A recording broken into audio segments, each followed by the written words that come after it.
Muy bien, hermanas y hermanos, les saludo, deseando que estén todos ustedes muy bien. Nosotros estamos en este momento no en Chiloé, estamos cerca de Puerto Montt y preparándonos ya para una campaña evangelística que vamos a iniciar el próximo domingo. Y hemos invitado a un grupo de 11 soldados que van a venir a trabajar con nosotros con niños y adultos. Así que vamos a tener una semana de domingo a domingo a partir del 5 de febrero, evangelizando ahí en Castro. Esta va a ser la primera campaña que queremos hacer en Castro y, y oramos al Señor para que podamos conocer nuevas almas. A propósito de esto, nunca igual como lo hizo este gran hombre, el apóstol Pablo, quien al ser alcanzado por el Señor, Dios dijo que le sería instrumento escogido para llevar la palabra suya, y tras grandes sufrimientos, llegando a reyes y a muchos otros que nunca habían escuchado el Evangelio.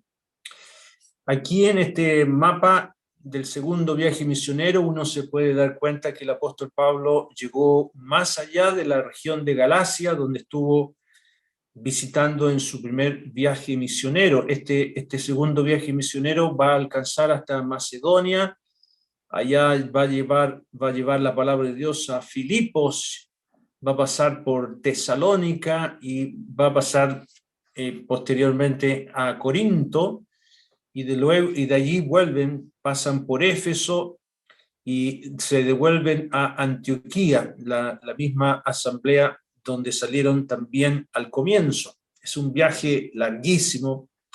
El primer viaje misionero fue aproximadamente de 2 años de duración. Hubo un lapso entre el primer y el segundo viaje misionero casi de 4 a 5 años, y hoy día vamos a ver un poco de este segundo viaje misionero. Como introducción vamos a ver cómo sucedió este segundo viaje. Vamos a leer en el libro de los Hechos de los Apóstoles, en el capítulo número 15, vamos a leer ahí del versículo 1 al 6, Hechos 15, 1 al 6.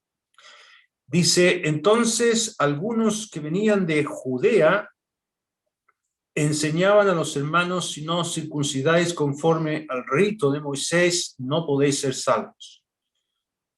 Como Pablo y Bernabé tuviesen una discusión y contienda no pequeña con ellos, se dispuso que subiesen Pablo y Bernabé a Jerusalén, y algunos otros de ellos a los apóstoles y a los ancianos, para tratar esta cuestión. Ellos pues, habiendo sido encaminados por la iglesia, pasaron por Fenicia y Samaria, contando la conversión de los gentiles, y causaban gran gozo a todos los hermanos. Y llegados a Jerusalén, fueron recibidos por la iglesia, y los apóstoles y los ancianos refirieron todas las cosas que Dios había hecho con ellos. Pero algunos de la secta de los fariseos que habían creído se levantaron diciendo: es necesario circuncidarlos y mandarles que guarden la ley de Moisés. Y se reunieron los apóstoles y los ancianos para conocer este asunto. Vamos a leer aquí mismo el verso 36 ahora.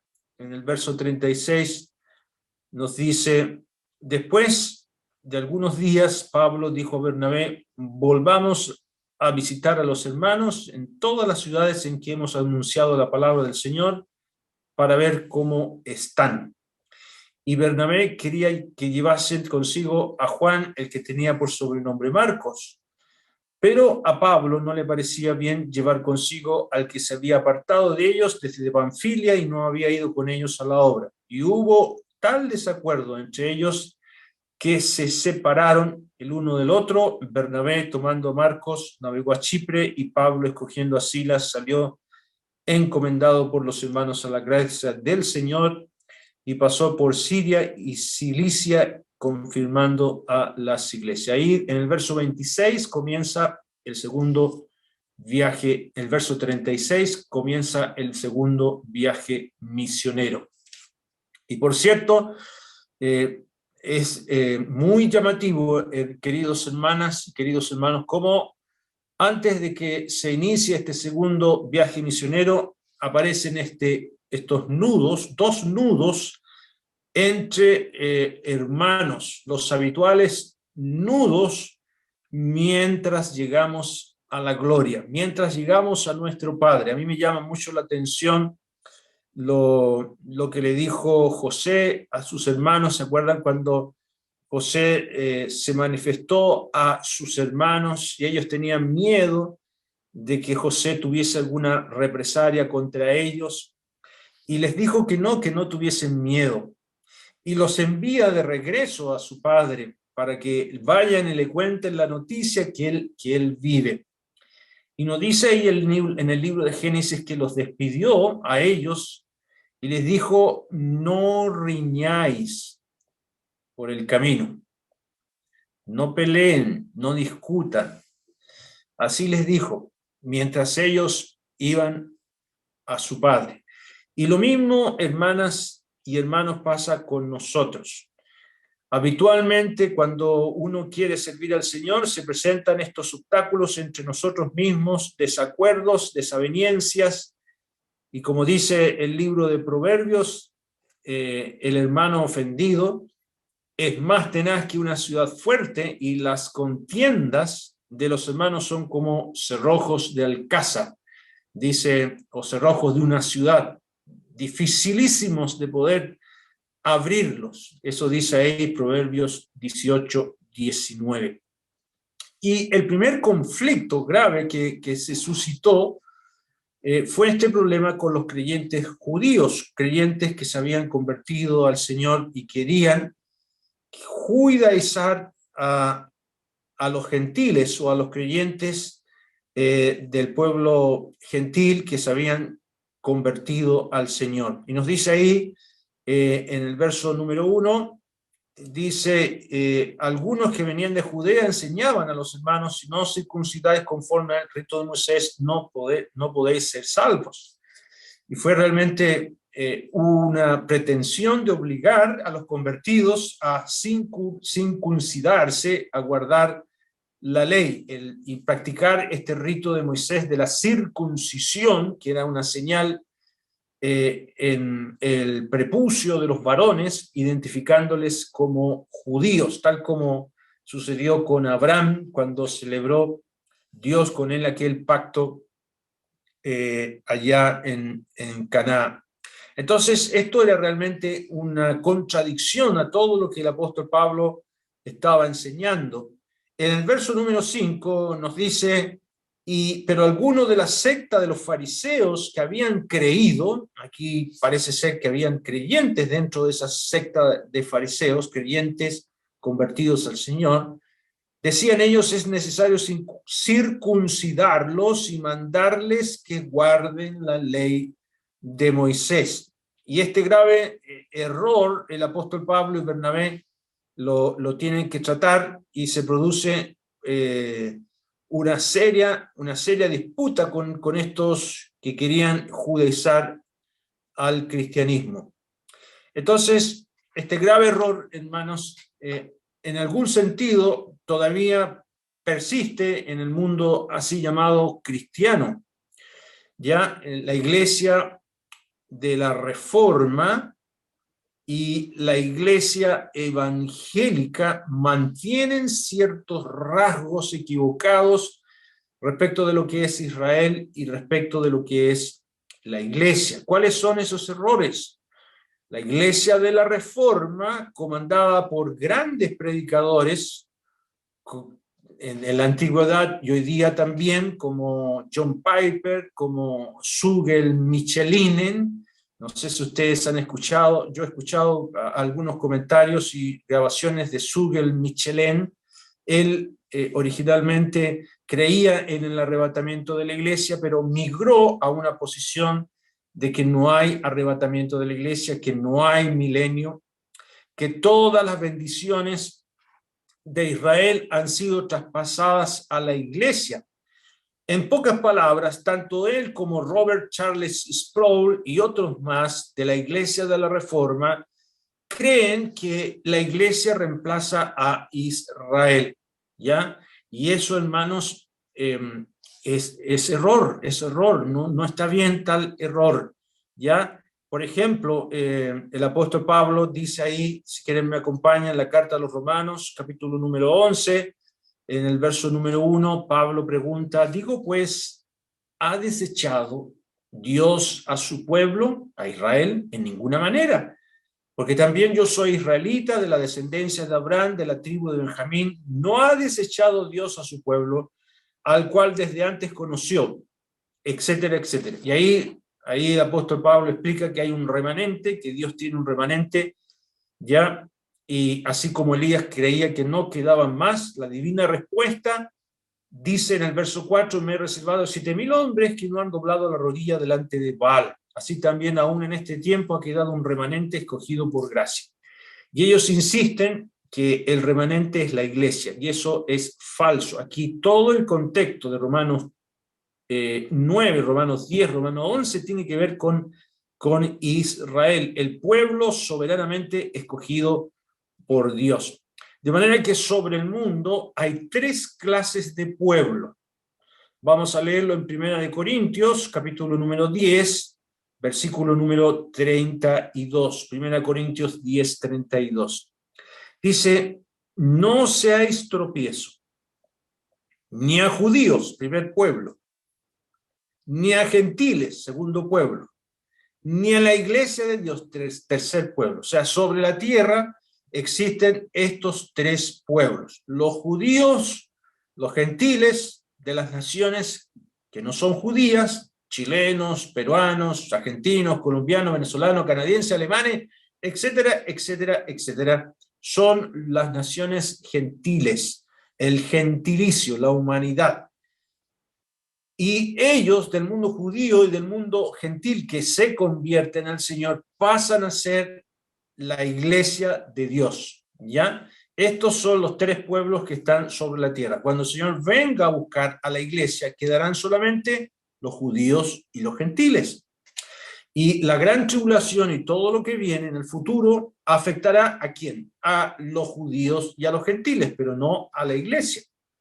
Entonces, por eso Zurgel Michelin migró hacia esa idea de que la iglesia no es arrebatada, sino que pasa por la tribulación, pensando en varias posiciones doctrinales que tienen que ver que la iglesia es la que reemplaza a Israel, pero eso es un error. Y bueno, ustedes deben haber escuchado el gran error del mundo evangélico, que insisten ellos que también la iglesia debe guardar el día de reposo, como lo hacen los adventistas, y también las prácticas de tener música en la iglesia, de tener danzas en la iglesia, de recoger el diezmo en la iglesia. Todas esas posiciones son mezclas equivocadas de quién es Israel y de quién es la iglesia. Respecto al día de reposo, por ejemplo, si usted tiene algún amigo que es adventista, usted puede leer ahí en Éxodo, capítulo número 31, dice en Éxodo 31 y el versículo número 13, dice, tú hablarás a los hijos de Israel diciendo, en verdad vosotros guardaréis mis días de reposo, porque es señal entre mí y vosotros. ¿A quién está hablando? A Israel. Por vuestras generaciones, para que sepáis que yo soy Jehová, que os santifico. Todo el contexto se refiere a Israel. Lo mismo el verso 16 dice, guardarán pues el día de reposo los hijos de Israel, celebrándolo por sus generaciones por pacto perpetuo. Y el verso 17 dice, señal, es para siempre entre mí y los hijos de Israel. Porque en 6 días hizo Jehová los cielos y la tierra, y en el 7º día cesó y reposó. Entonces aquí tenemos que el día de reposo es una señal, no para la iglesia, es una señal para Israel. Por eso el Señor Jesucristo intencionalmente hizo muchos milagros en el día de reposo, y lo hizo intencionalmente, y por eso los judíos querían apedrearle y querían matar al Señor Jesucristo, por ver que él hacía esos milagros en el día de reposo. Ustedes recordarán que cuando el Señor sanó a ese hombre que estaba en ese estanque, ahí en Juan 5, donde esperaban el movimiento del agua por un ángel que descendía, y el Señor le dijo, ¿quieres ser sanado? Y al instante el Señor le dice, levántate, toma tu lecho y anda. Y al instante aquel hombre fue sanado, tomó su lecho y anduvo, y era día de reposo aquel día, ¿ya? Y esto causó tremendo furor entre los judíos. Por esta causa los judíos perseguían a Jesús y procuraban matarle porque hacía estas cosas en el día de reposo. Estaban enfurecidos, ¿ya? Y los judíos más procuraban matarle porque no solo quebrantaba el día de reposo, sino que también decía que Dios era su propio Padre, haciéndose igual a Dios. Ahí dice en Juan 5:18. El Señor quebrantaba esa tradición judía y también decía que era hijo de Dios, haciéndose de la misma naturaleza que Dios, y lo querían matar al Señor porque eso significaba decir que Él era Dios, ¿ya? Bueno, como vemos, el día de reposo es una práctica que tiene precisamente que ver con el mundo judío. Y es muy significativo también que para los judíos el primer día de la semana, como para los adventistas, para ellos es algo que es un día de reposo. Ellos no pueden admitir que el primer día de la semana sea un día domingo, y no quieren admitirlo. Y basta leer, por ejemplo, en Mateo, capítulo número 28, en el Evangelio de Mateo, capítulo número 28, en el verso 1 dice, pasado el día de reposo, al amanecer del primer día de la semana. O sea, ¿qué es lo que viene después de un día sábado? Es un día domingo. Pasado el día de reposo, al amanecer del primer día de la semana, vinieron María Magdalena y la otra María a ver el sepulcro, y hubo un gran terremoto porque un ángel del Señor descendió del cielo y llegando removió la piedra y se sentó sobre ella, y su aspecto era como un relámpago y su vestido blanco como la nieve, y de miedo de él los guardas temblaron y se quedaron como muertos. Mas el ángel respondiendo dijo a las mujeres, no temáis vosotras, porque yo sé que buscáis a Jesús, el que fue crucificado. No está aquí, pues ha resucitado, como dijo, venid, ved el lugar donde fue puesto el Señor. Y ese ángel que se sentó sobre esa piedra y la piedra que fue removida fue un testimonio de que el Señor había resucitado. No que la piedra tenía que moverse para que el Señor saliera, porque el Señor había salido antes que la piedra se moviera. La piedra fue removida para que las mujeres vieran que el sepulcro estaba vacío.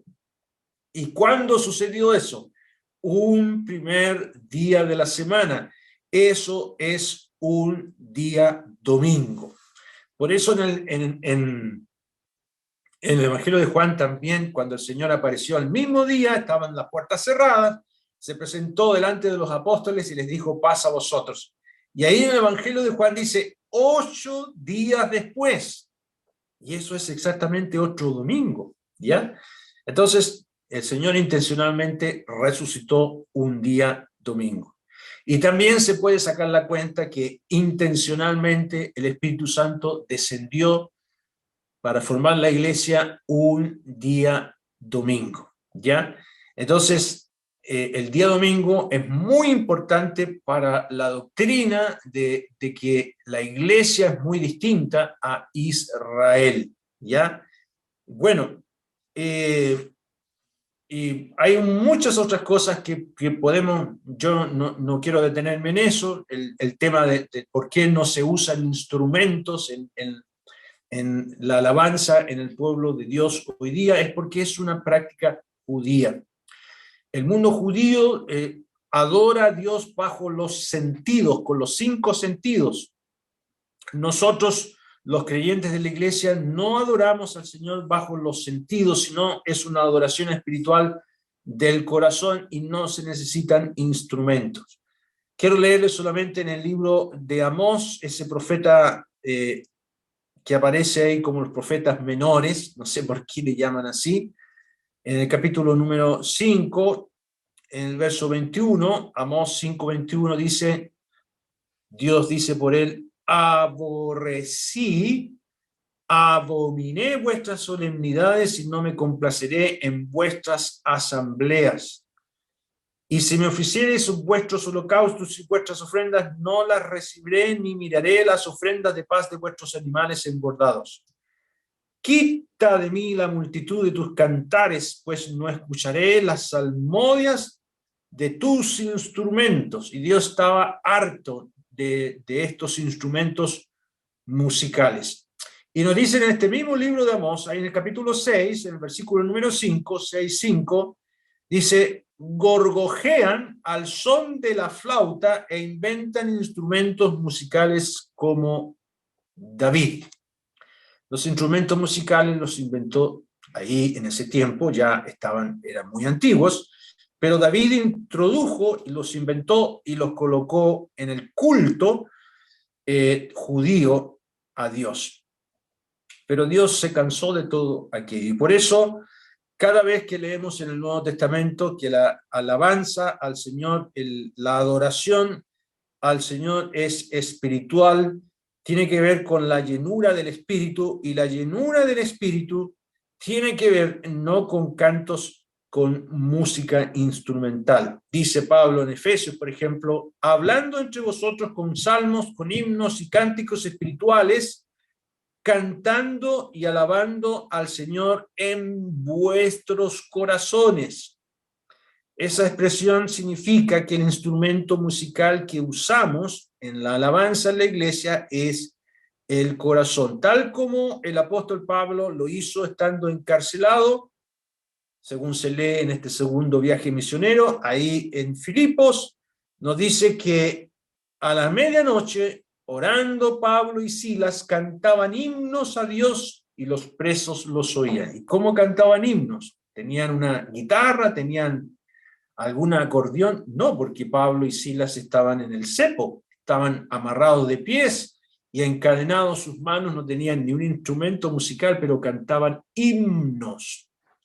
De la misma manera como lo hizo también nuestro bendito Salvador, la última Pascua que él celebró cuando instituyó la cena del Señor.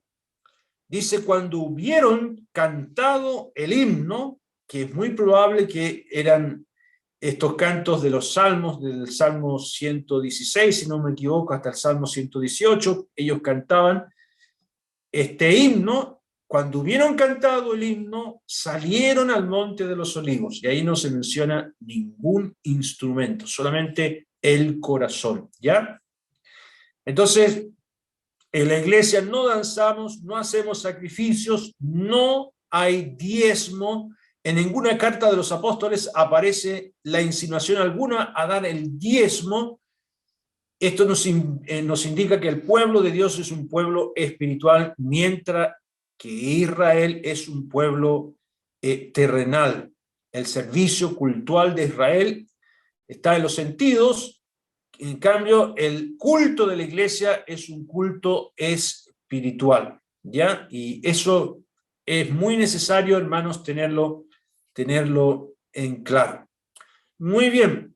Esta cuestión que sucedió con los judaizantes ahí en Antioquía, vinieron de Jerusalén, viajaron casi 480 kilómetros para venir a contaminar y a envenenar a los nuevos creyentes gentiles, con que tenían que circuncidarse y guardar la ley de Moisés.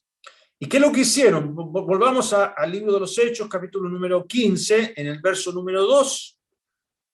Como Pablo y Bernabé tuviesen una discusión y contienda no pequeña, ahí en breves palabras se explica que realmente fue algo serio, fue una contienda. Se dispuso que subiesen Pablo y Bernabé a Jerusalén y algunos otros de ellos a los apóstoles y a los ancianos para tratar esta cuestión. En nuestra Biblia aparece como concilio, pero esto nunca fue un concilio, como si se decretara una cosa nueva, no revelada, como hace hoy día el mundo católico romano. No, esta fue una reunión doctrinal entre dos iglesias, la iglesia de Antioquía la iglesia de Jerusalén se reunieron para tratar este asunto. Están los ancianos, están los apóstoles también, y está la iglesia allí reunida. ¿Ya? Entendemos que este asunto, como dice el libro de los Gálatas, ocurrió 14 años después de la conversión del apóstol Pablo. Ahí en Gálatas 2:1, después usted lo puede leer, Pablo dice que esto fue 14 años después de convertirse él, sucedió esta reunión con los creyentes judaizantes. Y esto nos daría la explicación que Pablo posiblemente se convirtió en el año 35 de la era cristiana, ¿ya? Entonces se reúnen, se genera esta reunión de estudio doctrinal. Fue una reunión con mucha comentario del apóstol Pedro, aparece ahí en Hechos 15, y también Jacobo, el hermano del Señor Jesucristo, intervino. Es muy interesante ver todo este detalle, ¿ya? Y finalmente, hermanos, la conclusión final de este asunto lo leemos en el verso 19, aquí Hechos 15, 19, dice en el verso 19, por lo cual yo juzgo que no se inquiete a los gentiles que se convierten a Dios. Aquí está hablando el apóstol Pedro, Simón, como dice el verso 14.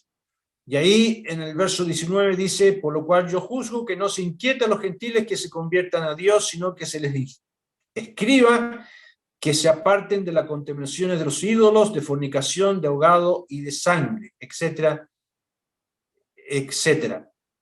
En el verso 22 dice, entonces pareció bien a los apóstoles, bien interesante esto, están los apóstoles, los ancianos con toda la iglesia, elegir entre ellos varones y enviarlos a Antioquía con Pablo y Bernabé, a Judas, que tenía por sobrenombre de Barsabás, y así las varones principales entre los hermanos, y escribir por conducto de ellos, etcétera, etcétera. Y se narra una carta que tiene por lo menos 4 puntos importantes que yo se los voy a mencionar brevemente. Primer punto, apartarse de la idolatría en todas sus formas. Segundo punto, apartarse de fornicación, que era tan común en el mundo gentil. Ellos practicaban la promiscuidad, era generalizado en el mundo romano, en el mundo griego. Hoy día podríamos decir la convivencia que existe sin casarse. Más del 25% en Chile, hermanas y hermanos, de los así llamados parejas, son personas que no están casadas formalmente. Entonces es un número muy alto, porque reciben incluso beneficios sociales del gobierno. Una joven que se convirtió tenía este serio dilema: si se casaba iba a perder todo lo que recibía del gobierno. Incluso adquirió hasta casa por ser madre soltera. Entonces hay una tremenda presión del mundo respecto a lo que Dios dice. En tercer lugar, apartarse de comer animales ahogados, es decir, animales no desangrados. Por eso es muy importante que en los mataderos, cuando se matan gallinas o animales, tienen que desangrarlos, los ponen cabeza abajo, para que después que han matado a sus animalitos tienen que botar el líquido, la sangre, porque hay mucha contaminación. Y en cuarto lugar, apartarse de comer sangre. Ya ahí están las prietas. Un hermano me preguntaba, hermano, ¿puedo comer prieta? Yo le dije, hermano, lea esto. ¿Ya? La iglesia solamente este mandamiento material se le recomienda porque la sangre representa la vida de cualquier animalito como de persona. Y además es una figura de la sangre de nuestro bendito Salvador. De manera que un creyente no conviene que coma prietas por este mandamiento que aparece aquí. Y estas recomendaciones en el verso 28 aparecen escritas. Dice, porque ha parecido bien al Espíritu Santo, ya no son los apóstoles, sino que es el Espíritu Santo, y a nosotros no imponernos ninguna carga más que estas cosas necesarias, que os abstengáis de los sacrificados a los ídolos, de sangre, de ahogado y de fornicación, de las cuales cosas si os guardareis, bien haréis, pasarlo bien. Ahí están las instrucciones, ¿ya? Y estos hermanos llevaron esta carta y fue leída en todas las iglesias donde ellos iban, ¿ya? Y se consolaban y se animaban de ver que no era necesario guardar la ley ni circuncidarse. Entonces, en el verso 33 nos dice que Pablo se quedó un tiempo ahí en Antioquía, fueron despedidos en paz por los hermanos para volver a aquellos que los habían enviado. Se quedaron en Jerusalén un tiempo más y volvieron a Antioquía, a donde ellos habían sido enviados. Bien, el segundo viaje misionero, entonces, como les dije, comienza ahí en el verso número 36. Después de algunos días, Pablo dijo a Bernabé: volvamos a visitar a los hermanos en todas las ciudades en que hemos anunciado la palabra del Señor para ver cómo están. Y se ve, hermanos, que esa solución venida del Espíritu Santo para no obligar a los creyentes a judaizar fue algo que no quedó del todo solucionada. De hecho, cuando uno lee la carta a los Gálatas, se ve que todavía persistía este problema, y habían venido algunos de Judea hacia Galacia para tratar de imponer esta creencia de judaizar, de que los creyentes tenían que guardar la ley. Es una cosa que se mantuvo gravitando por varios años más. Incluso ahí en Gálatas capítulo 2, el apóstol Pablo tiene que reprender públicamente a Pedro, que estaba teniendo un doble estándar. Cuando estaba con los judíos se comportaba de una manera, y cuando estaba con los gentiles se comportaba de otra manera. Cuando estaba con los gentiles comía sándwich de queso con jamón, y cuando estaba con los judíos, puro quesito nomás, y no quería tener problemas con ellos. Entonces había un proceder de Pedro que el apóstol Pablo lo llama de hipocresía. Y en eso había arrastrado Pedro también a Bernabé. Entonces, bueno, ese asunto siempre estuvo persiguiendo la tranquilidad de la iglesia, y por eso está la carta a los Gálatas. Y aquí en el versículo número 36 comienza el segundo viaje misionero. Como les dije, hay aproximadamente 5 años desde el primer viaje misionero, un periodo aproximadamente de 5 años en que el apóstol Pablo estuvo ahí en la región de Antioquía y de Judea. Bueno, y vuelve a aparecer el segundo conflicto. Si el primer conflicto fue gravísimo para el bienestar de la iglesia, aquí aparece un segundo conflicto también delicado y gravísimo entre dos buenos siervos de Dios, entre Pablo y Bernabé. Dice en el verso 37, y Bernabé quería que llevasen consigo a Juan, el que tenía por sobrenombre Marcos. Pero a Pablo no le parecía bien llevar consigo el que se había apartado de ellos desde Panfilia y no había ido con ellos a la obra. Eso aparece ahí en el capítulo número 13. Cuando yo pasé por ese capítulo, no me explayé las razones, no se nos dan las razones por qué Juan Marcos abandonó el equipo. Es muy probable, algunos creen que es muy probable, que Juan Marcos volvió atrás porque vio que fue Pablo el que llevaba la capitanía, por así decirlo, del equipo misionero. De hecho, ahí en el capítulo 13, a Saulo se le llama por primera vez Pablo, y empieza a ser Pablo el que lidera el grupo. Y posiblemente a Juan Marcos no le pareció bien que su tío, o su primo, mejor dicho, la traducción más exacta era su primo, Bernabé, pasase a segundo plano. Algunos creen que por eso fue que dejó el buque. Pero también otros creen que también Juan Marcos se desanimó porque el apóstol Pablo tenía mucho interés en predicar la palabra de Dios a personas gentiles. Y creen que a Juan Marcos no le parecía bien tanta preponderancia de predicar el Evangelio a los gentiles. Tampoco se nos dice, puede ser una posibilidad. Y una tercera posibilidad es que ahí en el capítulo número 13 vemos cómo se produce un tremendo altercado entre un hijo del diablo, ¿se acuerdan? Ese mago, ese falso mago, Elimás, y fue una batalla entre el poder de Dios y el poder del diablo, y el apóstol Pablo deja ciego a ese hombre momentáneamente, y posiblemente todo ese altercado, los peligros que se suscitaban por estar en la obra del Señor, parece ser que a Juan Marcos lo desanimaron. A lo mejor él echó de menos su camita, echó de menos la comodidad, la tranquilidad que tenía estando en Jerusalén, y por eso se volvió. Una de esas tres posibilidades puede ser porque Juan Marcos dejó el trabajo y, como dice aquí, al que se había apartado de ellos de Panfilia. Esa expresión que se había apartado nos demuestra realmente que abandonó su compromiso de ser ayudante en este viaje misionero.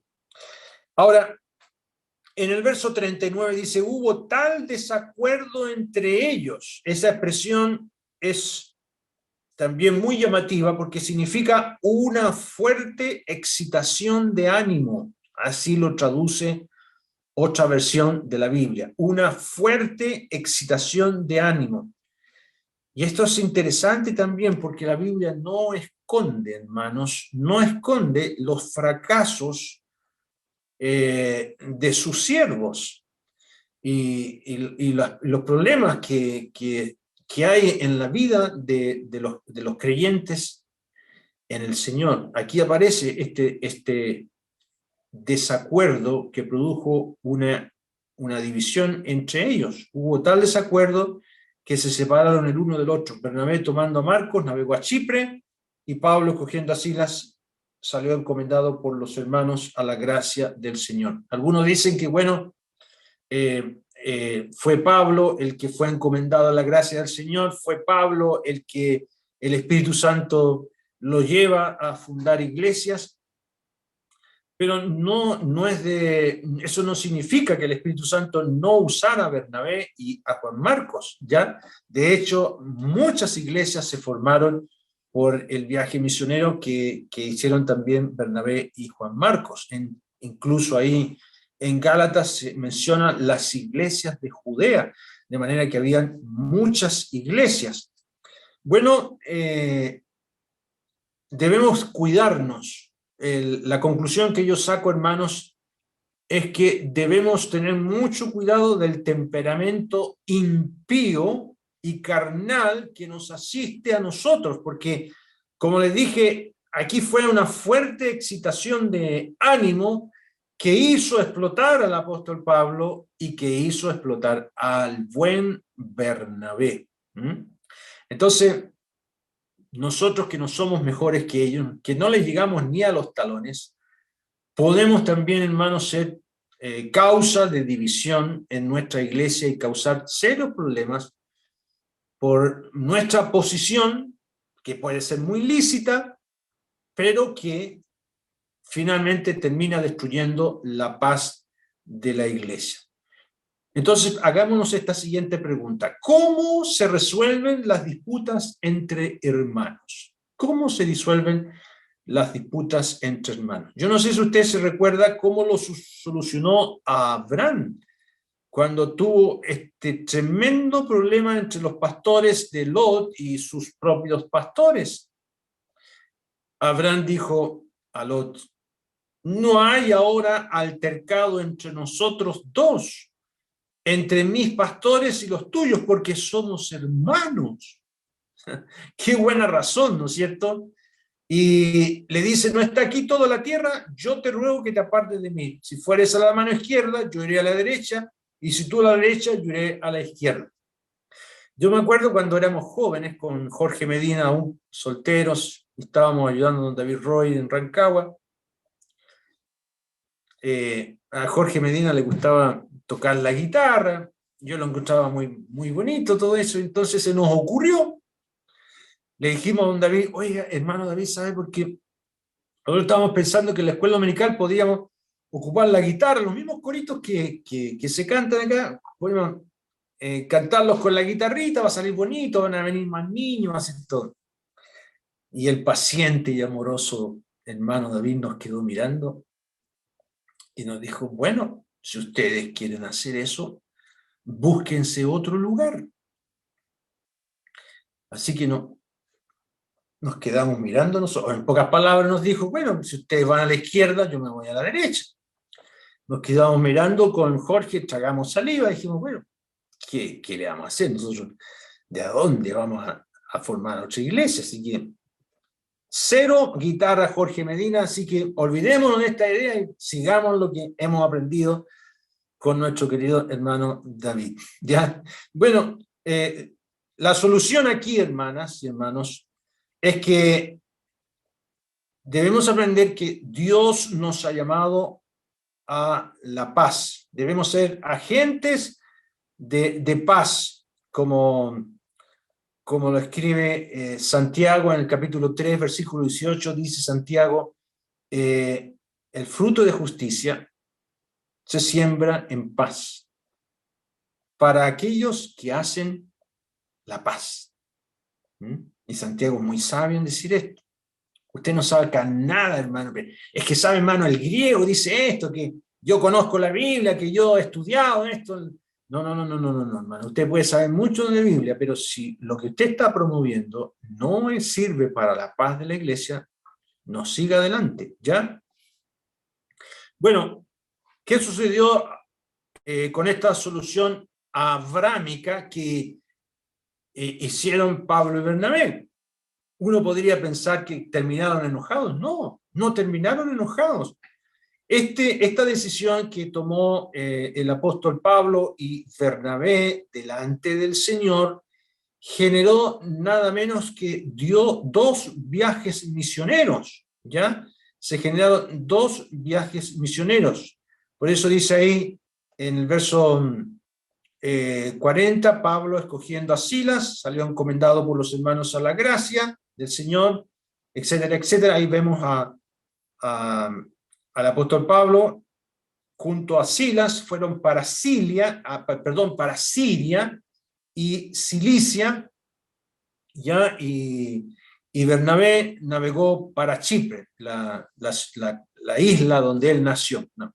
Fue para Chipre acompañado de Juan Marcos. Y esto no formó ningún rencor entre ellos. Hubieron 2 viajes misioneros, ¿ya? Y esto no quedó ningún rencor entre ellos. De hecho, el apóstol Pablo, cuando escribe la carta a los Gálatas, menciona a Bernabé y dice que cuando Pablo fue a conversar con las columnas de la iglesia, dice que reconociendo la gracia que me había sido dada a Jacobo, Cefas y Juan, que eran considerados como columnas, nos dieron a mí y a Bernabé la diestra en señal de compañerismo. Y Pablo menciona ahí en esa carta, menciona a Bernabé como alguien muy importante, ¿ya? Entonces, no hay ningún rencor, y vemos que finalmente el apóstol Pablo parte en este segundo viaje misionero, como se lo menciona acá en este plano. Él pasa por Tarso y va nuevamente a Derbe y llega hasta Listra. Y esto aparece ahí en el capítulo 16 del libro de los Hechos, capítulo 16, en el versículo número 1, dice, después llegó a Derbe y a Listra. Y aquí había allí cierto discípulo llamado Timoteo, hijo de una mujer judía creyente, pero de padre griego. Aquí tenemos una familia convertida en el primer viaje misionero, ¿ya? Ustedes bien saben, una abuelita, una mamá y el joven Timoteo, tal como lo menciona el apóstol Pablo en las cartas que escribe a este siervo de Dios. Le dice, trayendo a la memoria la fe no fingida que hay en ti, la cual habitó primero en tu abuela Loida y en tu madre Eunice, y estoy seguro que en ti también. Ahí tenemos, hermanos, que esta familia convertida en este primer viaje misionero fue algo muy importante en ese viaje. Y nos dice aquí, este discípulo llamado Timoteo, hijo de una mujer judía creyente, pero de padre griego. Esto es un matrimonio mixto, ya entre un gentil y una mujer judía. Y esto, fíjense ustedes, en el verso número 2 dice que daban buen testimonio de él, de Timoteo, los hermanos que estaban en Listra y en Iconio. Ahí vemos que hay una iglesia ya formada. Y en el verso 3 dice, quiso Pablo que éste fuese con él y tomándole, le circuncidó por causa de los judíos que había en aquellos lugares, porque todos sabían que su padre era griego.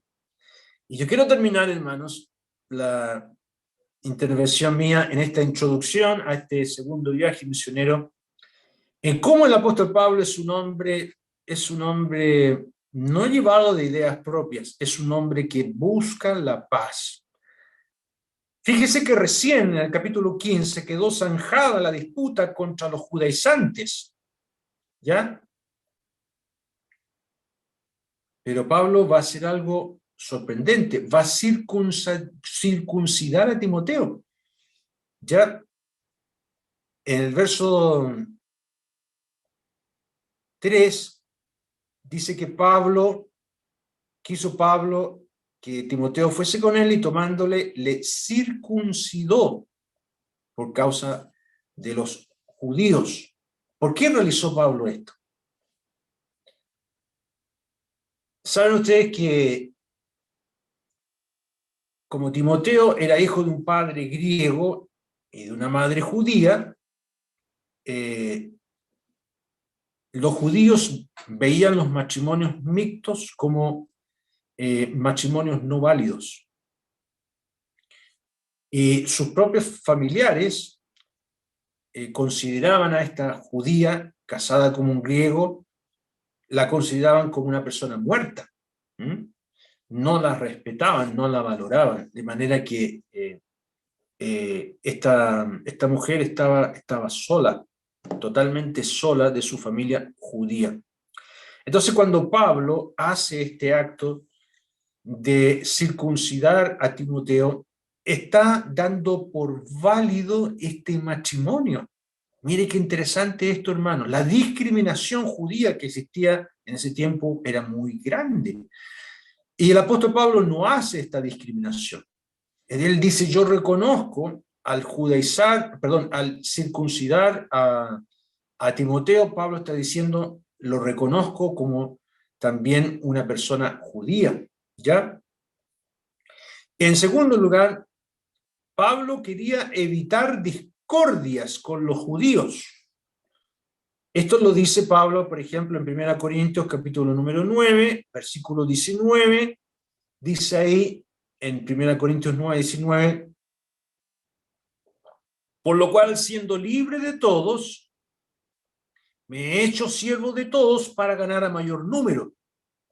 Me he hecho a los judíos como judío, para ganar a los judíos.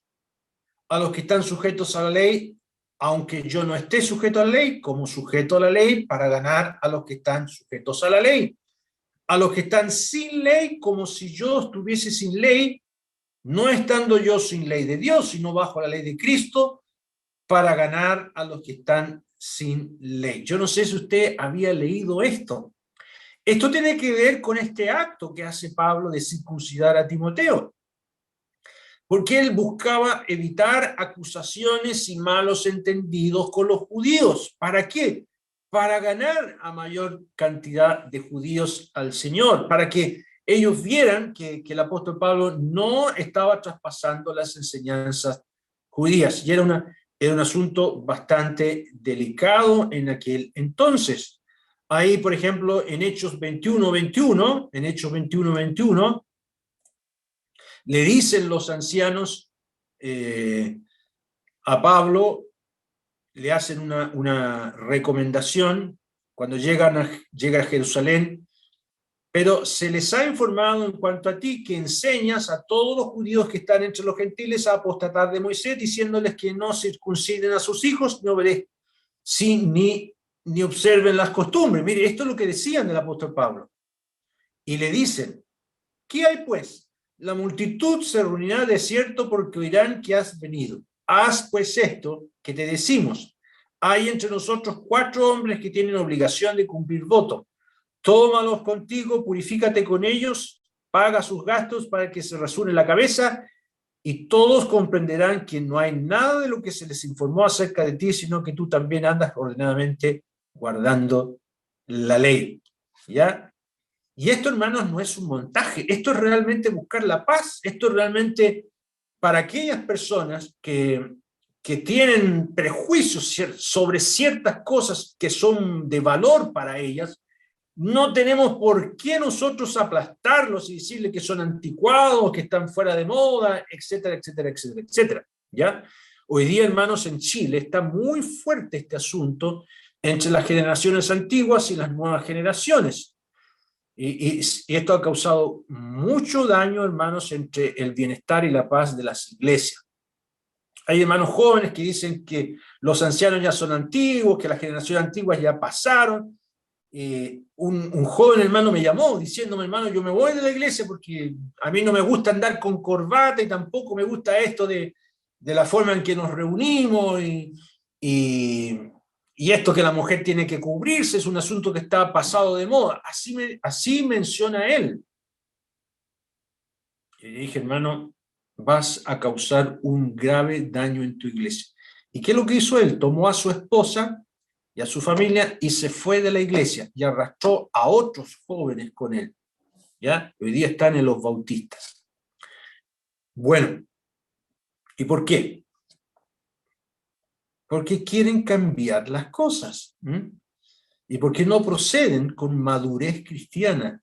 No respetan lo que nosotros valoramos. ¿Ya? Entonces, para evitar batallas dentro de la iglesia, debemos ceder en lo que edifica.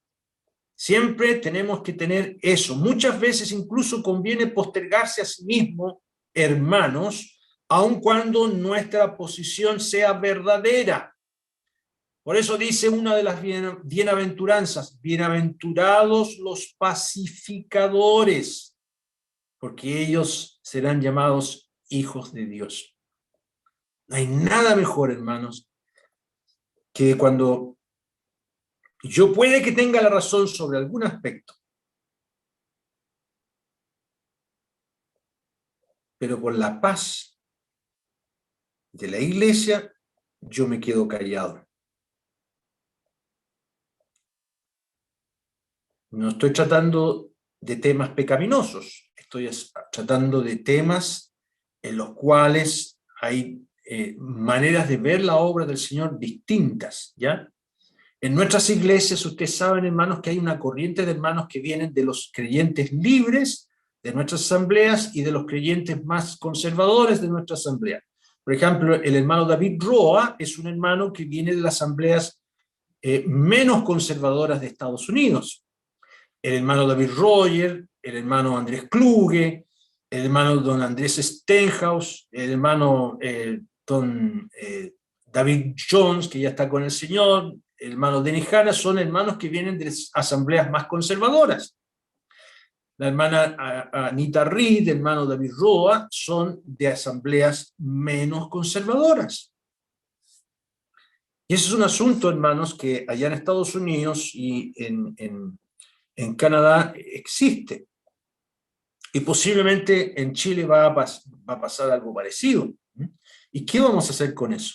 ¿Nos vamos a rivalizar? ¿Nos vamos a odiar? ¿Nos vamos a discriminar? ¿Vamos a comenzar a hacer puentes o murallas? No, hermanos, tenemos que buscar la paz, ¿ya? Y como le dijo Abraham a Lot, mire, hermano, aquí hay lugar suficiente. Si tú vas a la izquierda, yo voy a la derecha, ¿ya? Nosotros en nuestra asamblea hemos sido formados así y queremos seguir de esta manera. No necesitamos instrumentos musicales, nos gusta que las mujeres sean piadosas en su manera de vestir, con su faldita, con su cubierta, que los varones anden hermosos, ordenaditos. vestidos de gala porque así hemos sido formados. Y lo vemos en la Escritura, en algún ámbito, y lo respetamos. Y eso, hermanos, es lo que contribuye la paz. Y saben, hermanos, que las iglesias crecen no en medio de divisiones, sino con amor hermanable. Aquí en el capítulo 16, versículo número 5, dice: así que las iglesias eran confirmadas en la fe y aumentaban en número cada día. Este problema que hubo entre Pablo y Bernabé no deterioró su relación. Ellos tenían visiones distintas y las iglesias fueron confirmadas en la fe y aumentaban en número cada día, por el trabajo de Bernabé por un lado y por el trabajo del apóstol Pablo por otro lado. ¿Se da cuenta? ¿Y por qué? Porque fueron hombres en que el Espíritu Santo los guió, ¿ya? Los guió a buscar la paz para el bienestar de la iglesia. Muy bien, hermanos, ahí les dejo una introducción de este segundo viaje misionero, esperando que ustedes sigan estudiando y viendo más detalles interesantísimos de este gran hombre de Dios que escribió en esa carta tan hermosa a los Gálatas. Él dijo: con Cristo estoy juntamente crucificado, y ya no vivo yo, mas vive Cristo en mí, y lo que ahora vivo en la carne, lo vivo en la fe del Hijo de Dios, el cual me amó y se entregó a sí mismo por mí. Y esto realmente era una realidad. Él estaba crucificado con Cristo. Nunca hizo nada para destruir la paz de la iglesia, el bienestar de los hermanos. Vamos a elevar una oración para terminar. Oremos. Padre amado, queremos inclinar nuestros rostros delante de ti. Te agradecemos, nuestro Dios, por tu Hijo amado, aquel que dijo: aprended de mí, que soy manso y humilde de corazón. ¿Cuánto necesitamos ser como Él, nuestro Dios? Ayúdanos, nuestro Padre. Queremos dejar tu palabra en tus manos, agradecidos de la obra del Señor Jesucristo y pidiéndote por el bienestar de las iglesias en Chile, nuestro Dios, pidiéndote también por almas que se conviertan en nuestro medio, ahí en Conchalí, como también en Castro, Dios, esta campaña que vamos a realizar, que tú nos ayudes para gloria de tu Hijo. Dejamos todo en tus manos, en el nombre precioso del Señor Jesús. Amén. Amén.